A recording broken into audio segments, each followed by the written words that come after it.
to you by L&M Filters. This is it. L&M is best. Stands out from all the rest.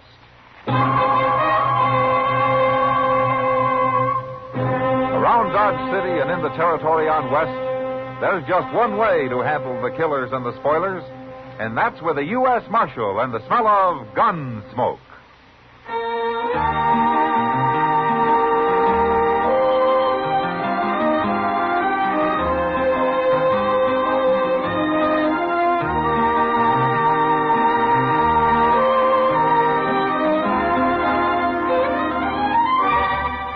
Gunsmoke, starring William Conrad. The transcribed story of the violence that moved west with young America. And the story of a man who moved with it. I'm that man. Matt Dillon, United States Marshal. The first man they look for and the last they want to meet. It's a chancy job, and it makes a man watchful. And a little lonely.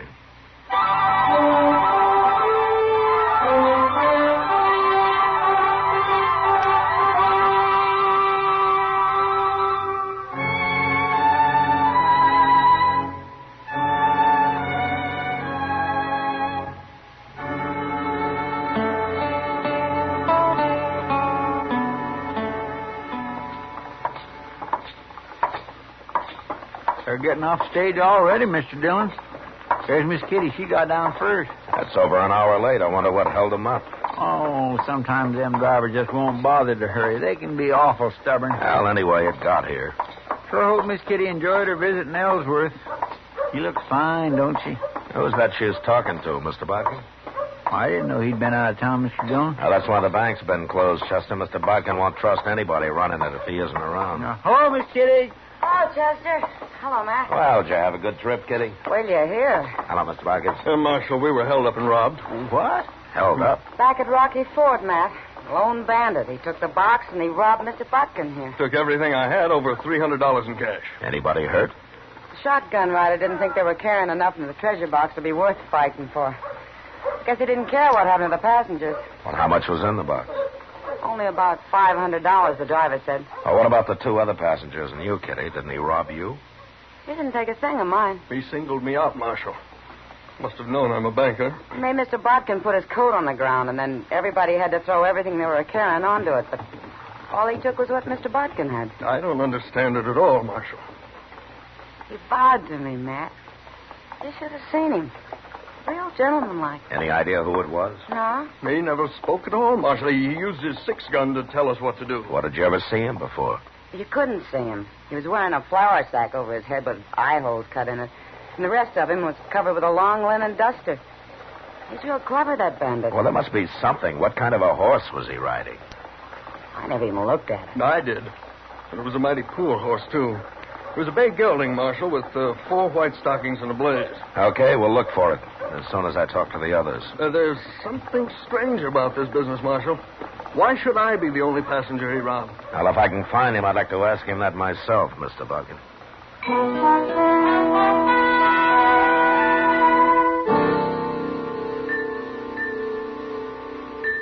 Neither the driver, nor the shotgun messenger, nor the other 2 passengers, who turned out to be a couple of homesteaders, could give us any more information on the bandit. So Chester and I saddled up and rode out to Rocky Ford. We found nothing there. About a half a mile further on, we spotted the bay gelding, standing alone and unsaddled. I put a rope on him, and then we got down to stretch our legs and take a closer look.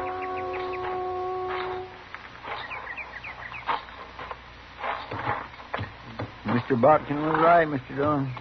This sure ain't much of a horse. Yeah, he's good enough, Chester. Good for us, you mean? He's put that bandit afoot already. Hey, Chester. Hmm? Come here. What? Hey, look at that brand. What? That's old man Miller's lazy am. That's Miller's horse, not the outlaw's. Nobody but a fool would ride a crowbait like that to hold up a stage, and this man's no fool. Well, but everybody saw him on this horse. He borrowed him, Chester, just long enough for the holdup. That way nobody saw his real mount. Well, now, ain't that smart? He head out that way? Yeah. toward the river. Hell, I'm not even going to follow him. You're not? Now, once he hits the river, he'll swim downstream to a cattle crossing, and his tracks will be lost. And he's got about a 4-hour start on us anyway. Looks like he's going to get clean away, don't it? Chester. Hmm? Did you ever hear of Teddy Blue Fisher? Teddy Blue Fisher? Yeah. No, sir, I ain't. Well, he's got quite a reputation. I'm surprised you never heard of him. Why, what's he so famous for? For robbing the rich and sparing the poor. And for being quite a gentleman about the whole business. Nobody's been able to get enough evidence to charge him with anything that'd hold up in court. Why not? Well, like today. We haven't got anything on him. Well, maybe it wasn't him, Mr. Dillon. I'm only guessing, Chester, but it was Fisher or somebody who works like him. He held up the stage, took the box, and robbed the only rich man on it. And, of course, he wouldn't take anything from a lady. By gracious, if I went to the trouble to stop a stage, I'd take everything. He don't sound so smart after all. Now, that's part of his game, Chester. Everybody in the country will soon hear about him, and there won't be a poor family anywhere that won't hide him and feed him and give him anything he needs. He's got 'em all standing up for him, you mean, huh? Yeah, that's the way it works. You know something, Mr. Dillon? What? He sounds kind of like that green Indian they had over in one of them foreign lands one time. What? You know, Robin Head. You remember him? Robin Hood, Chester, and he wasn't an Indian. Yeah, but you're right. Teddy Blue Fisher works exactly the same way. Yeah, and outside of pure luck, I don't know how I'm going to stop him.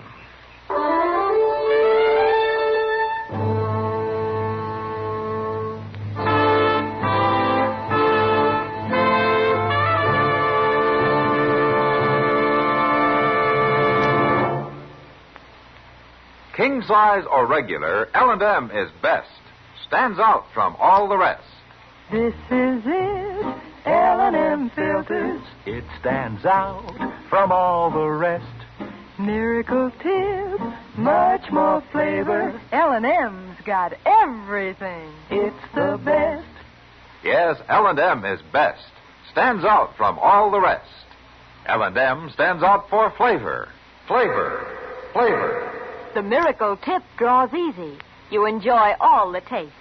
L&M stands out for effective filtration. Filtration. Filtration.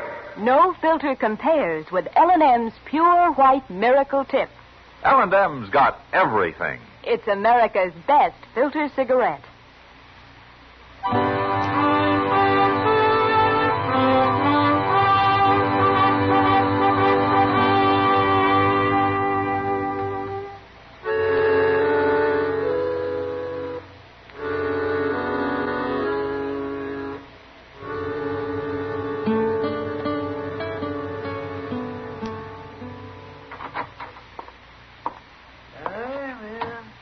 Hello, Matt. Chester. Hello, Doc. Doc, you look different. What have you done to yourself? I had a haircut. Oh, that's it. Mm-hmm. Wouldn't hurt either of you to get a haircut now and then. Oh, I can't afford it.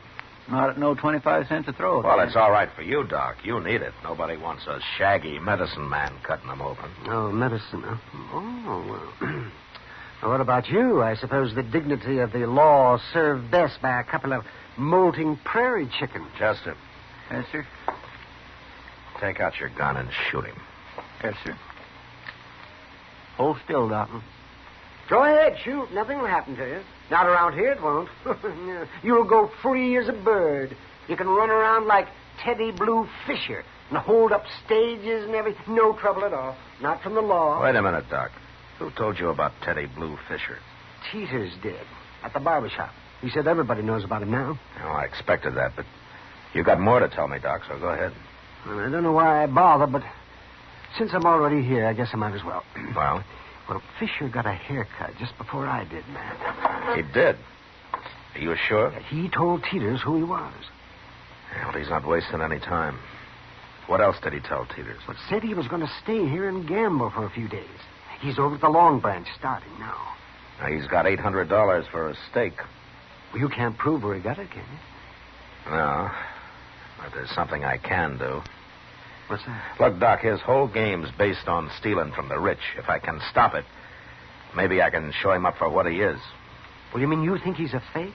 Now, did you ever hear of any outlaw admit he's nothing but a common thief? And a thief will steal from anybody, Doc, rich or poor, if he has to. Well, how are you going to stop him, man? Well, for one thing, I'm going to put 2 shotgun men on every stage that goes out of here. Men that'll shoot. Ah, that's a good idea. That's a good idea. Oh. But I hear Fisher's quite a gunman himself. Yeah, I know, Doc. Now, I'd throw him in jail without evidence, but it'd only make him a martyr, and people would think more of him than ever. Now, I got to outsmart him somehow. If you can. Yeah, if I can.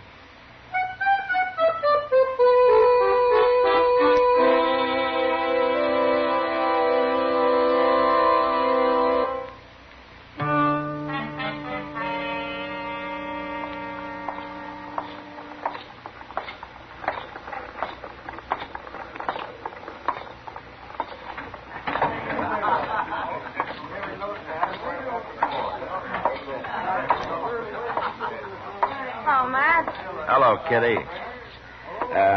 Say, Kitty. I heard that Teddy Blue Fisher was in here. Oh, he just left. Said he'd be back in a minute. He's quite a fellow, Matt.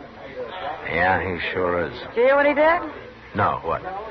He broke the Faro Bank. Won over $1,000. Well, that won't help. What do you mean? Not all the money he's got now, he won't have to work at his usual trade. He can loaf around for a long time. No harm in that, is there? Well, that makes the law look pretty foolish, Kitty. And besides, he's got to be in action before I can stop him. You still think he held up the stage, don't you? Well, that's his way of doing things. You gonna run him out of town, Matt? I'd sure like to. Well, now's your chance. Here he comes. Fire that drink now, Miss Kitty. Well, there's a man here who wants to meet you first. How do you do, sir? I'm Teddy Blue Fisher. I'm Matt Dillon. Pleasure's mine, sir. That's right. The pleasure's all yours. Coming from anyone else, I'd take that real bad. But I can understand your feeling. And we know where we stand, don't we? And it's too bad. I would like to be friends. You know, you're a thief, Fisher, and you're probably a murderer to boot. That's a lie. I never shot a man in my life unless he tried to shoot me. To kill a man who's trying to protect his property is murder, the way I figure it. Well, I'm not going to argue with you, Marshal. No, I didn't think you'd be dumb enough to. That'd be admitting what you are, wouldn't it? People talk, make up stories. I have never done anything wrong. How long are you planning on staying in Dodge? Well, Marshal, I never planned. But I'm living pretty well in Dodge. I kind of like it. Yeah, so I hear. Only trouble right now is finding somebody willing to buck me gambling. My luck's been showing too much. Well, I'm sure you'll find somebody, Fisher. I thank you kindly, Marshal. I hope to. That reminds me, I want to talk to a man over there about it. Miss Kitty, if you'll excuse me, I'll be right back. Sure. Oh, I'll buy you a drink, too, Marshal. No? Then some other time. Kitty. Huh? I want you to do something for me. Yeah? You know Vint Butler? Of course. Okay, now, when you're talking to Fisher, tell him you think maybe Vint will buck him at Faro. Tell him Vint's the one man in Dodge who's got the bankroll and who's enough of a gambler to try it. Well, Matt, you know since Vint went straight, he's barely made enough to live on. Well, don't tell Fisher that. Well, I don't understand it, but I'll do it. Thanks, Kitty. I'll have Vint here in about a half hour.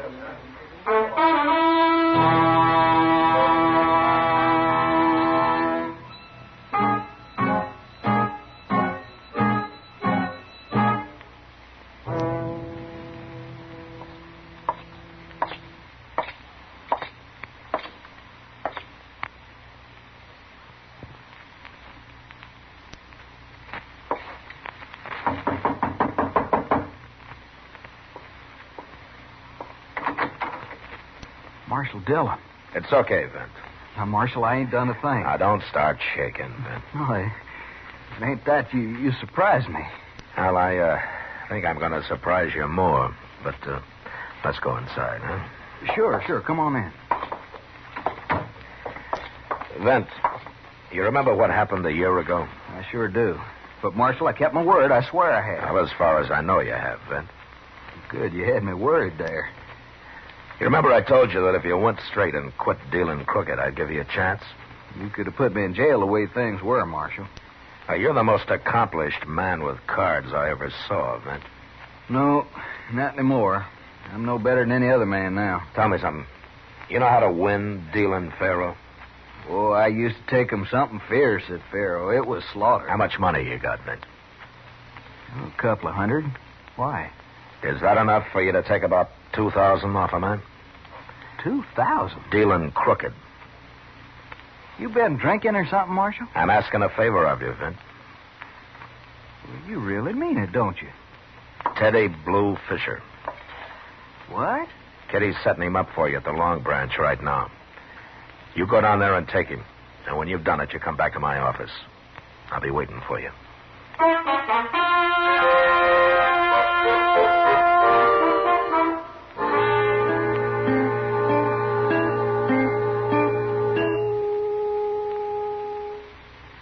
It's near midnight, Mr. Dillon. Yeah, Vent must be rusty. Maybe he's taking his time so as to get the full pleasure out of it. Well, he better take his time. If Fisher catches on to him, there's going to be trouble. Want me to go over and see what's happening? No, we better stay out of there, Chester, both of us. Yes, sir. Here comes somebody.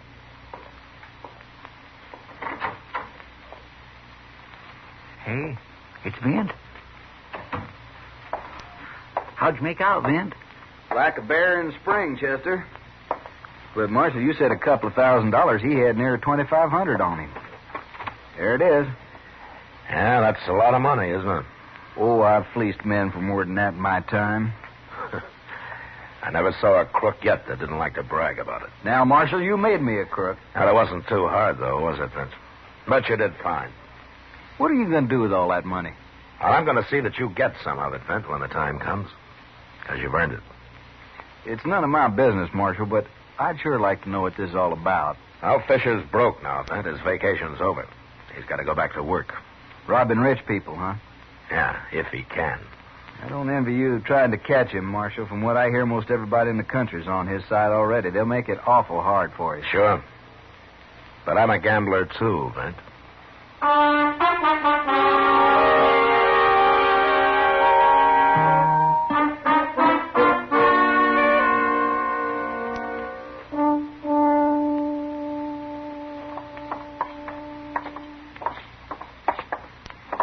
Gracious, if I owned a bank, I'd want it busier than this, Mr. Dillon. Well, I wouldn't worry about Mr. Bodkin, Chester. He makes money even when it's closed. Oh, wait here, will you? I won't be long. Okay, sir. Oh, hello, Marshal. Come in. You wanted to see me, Mr. Bodkin? Well, I couldn't get away to come tell you, Marshal. I thought you'd like to know right away. Oh, know what? Well, I rode out to Emmett Bauer's main ranch this morning. Wanted an appraisal on some new barns he's putting up. Yeah? And I took two men with me, Marshal. Clint Jones and Jeff Roberts. Now, they're good men. You bet they are. That same bandit, Marshal, with the flour sack and linen duster, tried to surprise us at Twin Grove. Oh, what happened? Well, he put a couple of rifle shots near us from about a quarter-mile away. Thought we'd stop and give up, I guess. But the boys went right after him. Did they get him? No, he ran. He's got an awful fast horse, Marshal. They couldn't get close enough to even identify him. Well, that's his third attempt at a hold-up this week. And his wildest. But what are you going to do? Well, he comes to town most every day, Mr. Bodkin. The next time he rides out, I'm going to be following him. I think he's through trying to rob people who are ready for him and who'll fight.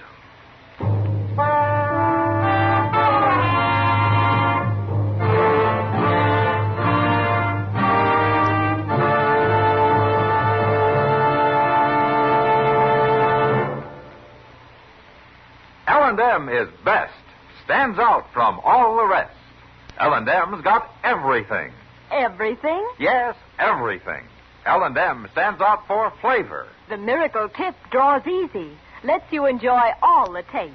And L&M stands up for effective filtration. No filter compares with L&M's Pure White Miracle Tip for quality or effectiveness. L&M stands out for highest quality tobaccos, low nicotine tobaccos, L&M tobaccos, light and mild. L&M's got everything. Everything? Yes, everything.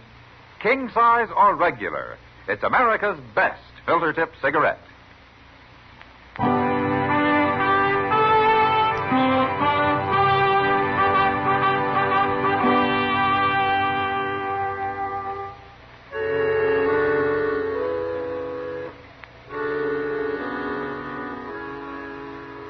Mid-afternoon, Teddy Blue Fisher rode into Dodge. He stood around the plaza for a couple of hours, watched the stage pull out for Abilene with its two professionals riding shotgun, and then suddenly, seeming to make up his mind, he mounted his horse and rode slowly out of town. Shortly after, Chester and I were on his trail. About 10 miles north, he stopped at a clump of elder and waited for dusk. And then rode on another couple of miles to the house of a homesteader called Charlie Bowen. It was dark when he went inside, and Chester and I got down and crept up to the place on foot.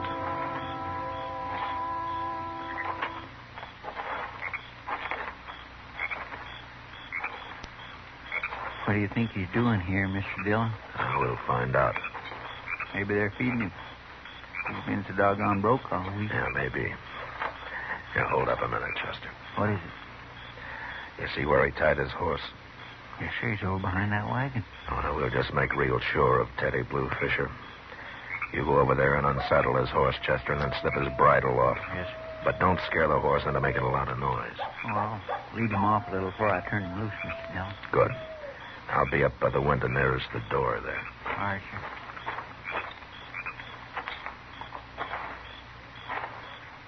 I wish I'd known you was coming, Mr. Fisher. My wife could have fixed a couple of chickens. This is quite an honor meeting you. There's a little cold pork out in the cellar, and I got a jar of spiced apples left. How's that sound? Why, that sounds fine, ma'am. Just fine. You folks doing pretty well out here, aren't you? Well, we got no complaint. The Lord's been good to us. Yeah, but we've been doing better than most homesteaders. Yeah, that's what I thought. You did? Oh, I've rid by here a couple of times lately. And I can see you got yourself a nice house, some stock.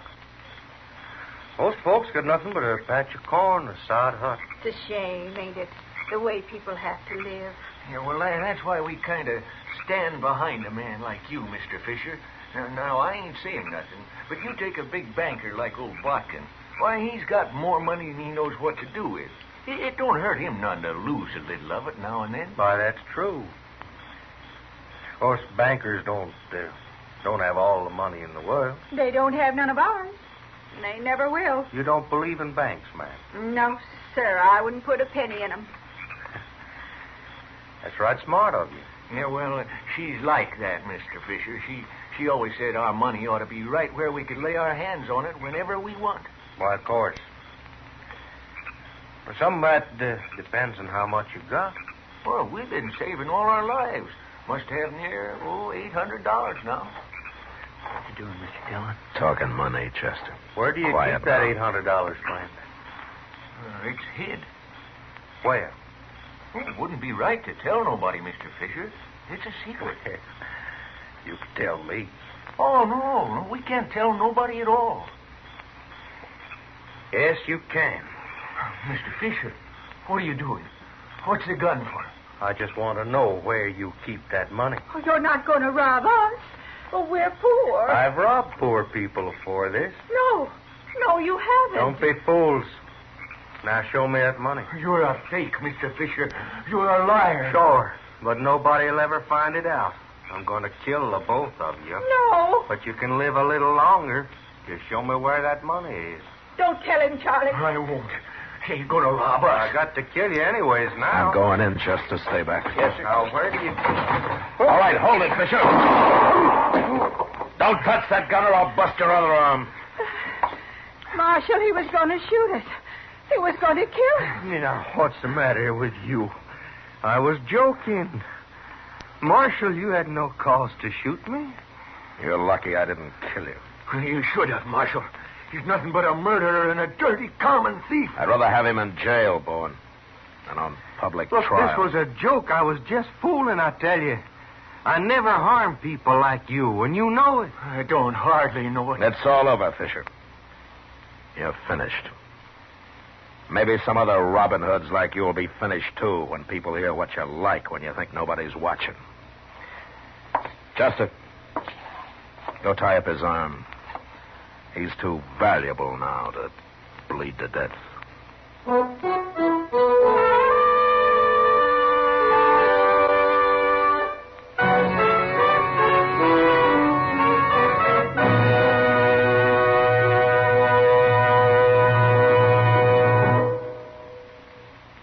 Now our star, William Conrad.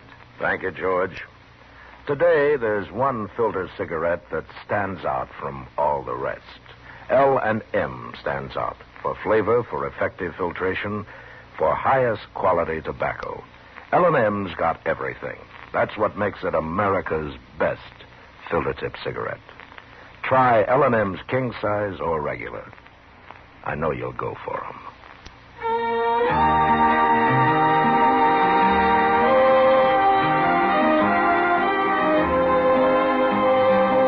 Gunsmoke, produced and directed by Norman Macdonnell, stars William Conrad as Matt Dillon, U.S. Marshal. Our story was specially written for Gunsmoke by John Meston, with music composed and conducted by Rex Corey. Sound patterns by Tom Hanley and Ray Kemper. Featured in the cast were Lawrence Dobkin, Harry Bartell, Helen Kleeb, Joe Cranston, and Frank Cady. Parley Baer is Chester, Howard McNear is Doc, and Georgia Ellis is Kitty. Put a smile in your smoking. Try Chesterfield today. Instantly, you'll smile your approval of Chesterfield's smoothness. You want them mild. We make them mild. Mild and mellow, with the smooth, refreshing taste of the world's best tobaccos. Instantly, you'll smile your approval of Chesterfield's satisfaction. In the whole wide world, no cigarette satisfies like Chesterfield. Put a smile in your smoking. Try Chesterfield today.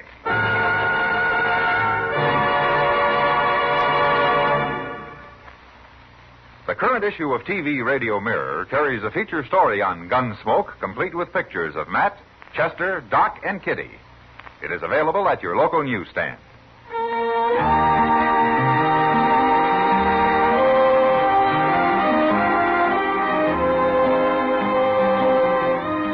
Listen to Chesterfield's two great radio shows every week. The Perry Como Show every Monday, Wednesday, and Friday, and Dragnet, Tuesday nights on another network. Remember, listen again next week for another transcribed story of the Western frontier when Marshal Matt Dillon, Chester Proudfoot, Doc, and Kitty, together with all the other hard-living citizens of Dodge, will be with you once more. It's America growing west in the 1870s. It's drama. It's Gunsmoke. Brought to you by L&M Filters. This is the CBS Radio Network.